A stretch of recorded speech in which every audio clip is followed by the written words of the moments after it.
नमस्कार साथियों, आपके अपने YouTube चैनल पर आप सभी का स्वागत है। सीटेट 2024 की तैयारी को आगे बढ़ाते हुए हम एसएस की जो आपकी 6 क्लास की राजनीतिक विज्ञान है उसके अंदर हम अध्याय 6 को आज विस्तार पूर्वक पढ़ेंगे। तो अगर आपको वीडियो पसंद आए तो प्लीज वीडियो को लाइक जरूर करें और आपने अभी तक हमारे चैनल को सब्सक्राइब नहीं किया तो प्लीज सब्सक्राइब जरूर करें। तो बिना समय गवाए वीडियो शुरू करते हैं। अध्याय 6, गांव का प्रशासन। भारत में 6 लाख से अधिक गांव हैं। तो कितने हैं भारत में गांव? 6 लाख से अधिक। पहले ही क्वेश्चन आपका बन, उनकी पानी, बिजली, सड़क आदि की जरूरतों को पूरा करना कोई आसान काम नहीं है। इसके अलावा जमीन के दस्तावेजों को रख रखाव करना पड़ता है और आपसी विवादों को भी निपटाने की जरूरत पड़ती है। इन सब की व्यवस्था के लिए गांव का प्रशासनिक ढांचा होता है। इस पाठ में हम 2 ग्रामीण प्रशासनिक अधिकारियों के काम के बारे में थोड़े विस्तार से पढ़ेंगे। गांव में झगड़ा। मोहन एक किसान है। उसके परिवार के पास थोड़ी सी खेतीहर जमीन है जिस पर वह कई सालों से खेती का काम कर रहा है। उसके खेत से लगा हुआ ही रघु का खेत है। दोनों के खेत एक छोटी सी मेड़ से अलग होते हैं, यानी बीच में मंडेर बना दी छोटी सी। उससे भी एक तरफ एक मोहन का खेत, एक तरफ रघु का खेत। एक सुबह मोहन ने देखा कि रघु ने मेड़ को थोड़ा आगे बढ़ा लिया था। ऐसा करके उसने मोहन की कुछ जमीन अपने खेत में मिला ली और अपने खेत का आकार बढ़ा लिया। मोहन को बहुत गुस्सा आया, मगर वह थोड़ा डरा हुआ भी था। रघु के परिवार के पास बहुत जमीन थी और इसके अलावा उसके ताऊ गांव के सरपंच थे। फिर भी मोहन ने हिम्मत जुटाई, रघु के घर पहुंच गया। दोनों के बीच कहासुनी हुई। रघु ने तो मानने से इनकार कर दिया कि उसने मेड़ को आगे बढ़ाया था। थोड़ी ही देर में झगड़ा शुरू हो गया। रघु ने अपने एक मजदूर को बुला लिया। दोनों मिलकर मोहन पर चिल्ला रहे थे। फिर उन्होंने मोहन को मारना शुरू कर दिया। हो अल्लाह सुनकर पड़ोसी बाहर आ गए। उन्होंने देखा कि मोहन की पिटाई हो रही है। बीच बिचाव करके उन्होंने मोहन को बचाया। मोहन को सिर पर और हाथ में बहुत चोट आई थी। एक पड़ोसी ने उसकी मरहम पट्टी की। मोहन के एक दोस्त ने, जो गांव के डाकघर में काम करता था, सुझाव दिया कि उन्हें स्थानीय पुलिस थाने जाकर रिपोर्ट लिखवानी चाहिए, जबकि कुछ लोग इसके खिलाफ थे। उनको लग रहा था कि बहुत सारा पैसा बर्बाद हो जाएगा और नतीजा कुछ नहीं निकलेगा। कुछ लोगों ने कहा कि रघु के परिवार वाले तो पहले ही पुलिस थाने पहुंच चुके होंगे। काफी विचार विमर्श के बाद अंततः यह तय हुआ कि जिन पड़ोसियों की आंखों के सामने यह घटना हुई थी, मोहन उनको लेकर पुलिस थाने जाएगा। पुलिस थाने का क्षेत्र। थाने के रास्ते में एक पड़ोसी ने पूछा, क्यों न हम थोड़ा और पैसा खर्च करके शहर के बड़े थाने चले। मोहन ने समझाया कि बात पैसे की नहीं है, हम इसी थाने में अपना मामला दर्ज करवा सकते हैं क्योंकि हमारा गांव इसी के कार्य क्षेत्र में आता है। सबसे पहले जिस कार्य क्षेत्र में गांव आता है उसी के थाने में पहले वहां पर रिपोर्ट करवानी पड़ती है। हर पुलिस थाने का एक कार्य क्षेत्र होता है जो उसके नियंत्रण में रहता है। लोग उस क्षेत्र में हुई चोरी, दुर्घटना, मारपीट, झगड़े आदि की रिपोर्ट उसी थाने में लिखवा सकते हैं। यह वहां के थानेदार की जिम्मेदारी होती है कि वह लोगों से घटना के बारे में पूछताछ करे, जांच पड़ताल करे और अपने क्षेत्र के अंदर के मामलों पर कार्रवाई करे। अगर आपके घर में चोरी हो जाती है तो आप किस थाने में जाकर अपनी शिकायत दर्ज करवाएंगे? ये बता रखा भी किस प्रकार से आप ये काम करेंगे। ये इतना ज्यादा जरूरी नहीं है, नीचे देखते हैं। पुलिस थाने में होने वाला काम। तो क्या काम होता है पुलिस थाने में? जब सब लोग पुलिस थाने पहुंचे तो मोहन थानेदार के पास गया और उसे पूरा मामला बताया। उसने यह भी बताया कि वह अपनी शिकायत लिखित रूप में देना चाहता है। थानेदार ने बड़ी बेरुखी से कहा कि उसके पास छोटी छोटी शिकायतों की जांच पड़ताल का समय नहीं है। मोहन ने अपने घाव भी दिखाए, लेकिन थानेदार पर कोई असर नहीं हुआ। मोहन हैरान था कि उसकी शिकायत आखिर दर्ज क्यों नहीं की जा रही। मोहन बाहर बाहर गया और अपने पड़ोसियों को बुलाकर अंदर ले आया। पड़ोसी ने थानेदार को समझाया कि मोहन को उनकी आंखों के सामने पीटा गया है। अगर वे उसे न बचाते तो उसे बहुत ही गंभीर चोटें आती। उन्होंने मामला दर्ज करने पर जोर दिया। अंततः थानेदार राजी हो गया।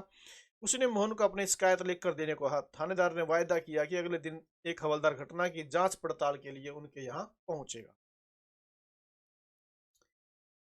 पुलिस थाने में जो भी हुआ उसे एक नाटक के रूप में दिखाइए। फिर यह बताएं कोई क्या हुआ था, ये छोड़ो। राजस्व विभाग का काम। आपने पढ़ा कि मोहन और रघु में खेत की मेड़ को लेकर जबरदस्त लड़ाई हुई। क्या ऐसा कोई तरीका नहीं था जिससे वह अपना मामला शांतिपूर्वक सुलझा लेते? क्या कोई ऐसे अभिलेख यानी रिकॉर्ड होते हैं जिनसे अब पता चल जाए कि गांव में किसके पास कौन सी जमीन है? चलिए पता करते हैं कि यह कैसे किया जा कि भी जमीन किसके पास कितनी जमीन है, इस जमीन का रिकॉर्ड किसके पास होता है। जमीन को नापना और उसका रिकॉर्ड रखना पटवारी का मुख्य काम होता है।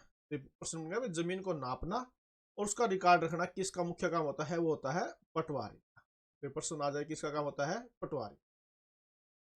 तो ये आपने अपने बुक के जो एनसीईआरटी आपकी बुक है उसके अकॉर्डिंग क्वेश्चन पूछे जाएंगे और उसके अनुसार ये आपने आंसर देने हैं। अलग अलग राज्यों में इसको अलग अलग नाम से जाना जाता है, कहीं पटवारी, कहीं लेखपाल, कहीं कर्मचारी, कहीं ग्रामीण अधिकारी, तो कहीं कानूगो कहते हैं। हम यहाँ जमीन का लेखा जोखा रखने वाले कर्मचारी के लिए पटवारी शब्द का इस्तेमाल कर रहे हैं। प्रत्येक पटवारी कुछ गांव के लिए जिम्मेदार होता है। अगले पृष्ठ पर दिए गए नक्शे और उसके अनुसार बने खसरे यानी रजिस्टर के विवरण को देखिए। यह पटवारी द्वारा रखा गया गांव के लोगों की जमीन के रिकॉर्ड का एक हिस्सा है। आमतौर पर पटवारी के पास खेत नापने के अलग अलग तरीके होते हैं। कई जगह पर वह एक लंबी लोहे की जंजीर का इस्तेमाल करते हैं, इसे जरीब कहते हैं। आ गया ना क्वेश्चन ये बनकर यहाँ पे कि भाई कई जगह पर एक लंबी लोहे की जंजीर का इस्तेमाल करते हैं पटवारी जमीन नापने के लिए, तो उसे क्या कहा जाता है? उसे जरीब कहते हैं। ऊपर दी गई कहानी में पटवारी मोहन अरोगे के खेतों को नापकर यह देख सकता था कि वह गांव के नक्शे से मेल खाता है कि नहीं। अगर वह नक्शे से मेल नहीं खाता तो उसको पता चल जाता कि मेड़ खिसका कर खेत की सीमा बदली गई है। पटवारी किसानों से भूमि कर भी इकट्ठा करता है और सरकार को अपने क्षेत्र में उगने वाली फसलों के बारे में जानकारी देता है। यह काम वह अपने रिकॉर्डों के आधार पर करता है। नीचे ये दिया गया खसरा, दो रजिस्टर का पेज बताया गया है, इसके अंदर ये चीजें हैं। खसरा कहलाने वाले इस रिकॉर्ड में पटवारी ने नीचे दिए गए जमीन के नक्शे के मुताबिक सूचनाएं भरी है। इससे पता चल जाता है कि जमीन का कौन सा टुकड़ा किसके नाम है। इस रिकॉर्ड और नक्शे को देखिए तथा मोहन और रघु की जमीन से संबंधित सवालों का जवाब दीजिए। ये छोड़िए आप।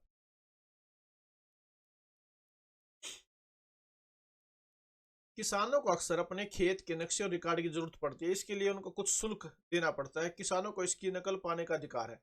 हालांकि कई बार उनको ये रिकॉर्ड आसानी से नहीं मिलते। लोगों को इसको हासिल करने में कई मुश्किलों का सामना करना पड़ता है। कई राज्यों में ये सारे रिकॉर्ड कंप्यूटर में डालकर पंचायत के दफ्तर में रख दिए गए हैं ताकि वे आसानी से लोगों को उपलब्ध हो सके और नई सूचना के अनुसार नियमित रूप से दुरुस्त होते रहें। आपको क्या लगता है किसानों को इस रिकॉर्ड की जरूरत कब पड़ती होगी? नीचे दी गई स्थितियों को पढ़िए और उन मामलों को बताइए। छोड़िए आप। इसलिए जरूरी है कि वह उनको समय समय पर दुरुस्त करता रहे। किसान कई बार फसल बदल देते हैं, कुछ और उगाने लगते हैं या कोई कहीं कुआं खोद लेता है।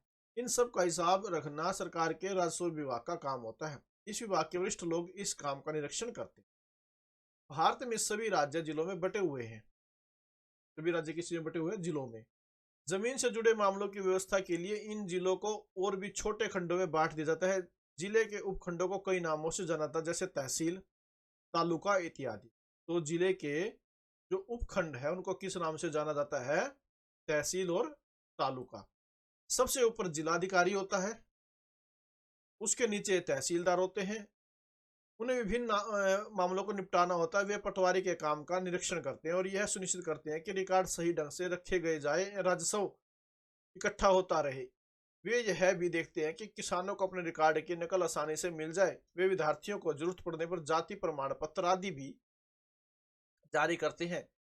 तहसीलदार के दफ्तर में जमीन से जुड़े विवाद के मामले सुने जाते। एक नया कानून, हिंदू अधिनियम धारा 2005। जब हम उन किसानों के बारे में सोचते हैं जिनके पास जमीन है तो आमतौर पर हमारे ध्यान में पुरुष होते हैं। महिलाओं की हैसियत खेतों के काम में एक मददगार भर ही मानी जाती है। उनके बारे में जमीन के मालिक के रूप में कभी नहीं सोचा जाता।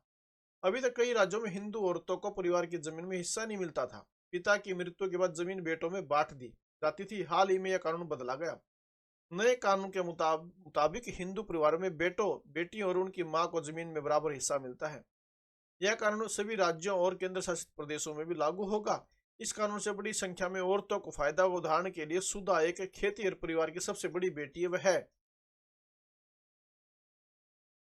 शादीशुदा है और पास के गांव में रहती है। अपने पिता की मृत्यु के बाद सुधा अक्सर खेती के काम में मां का हाथ बटाने जाती है। उसकी मां ने पटवारी से कहा कि जमीन पर अब बेटे के साथ साथ उसका और दोनों बेटियों का भी नाम भी रिकॉर्ड में आ जाए। सुधा की मां बड़े आत्मविश्वास के साथ छोटे बेटे और बेटी की मदद से खेती का काम संभालती है। सुधा भी इसी निश्चिंता में जी रही है कि जरूरत पड़ने पर वह अपने हिस्से की जमीन से काम चला सकती है।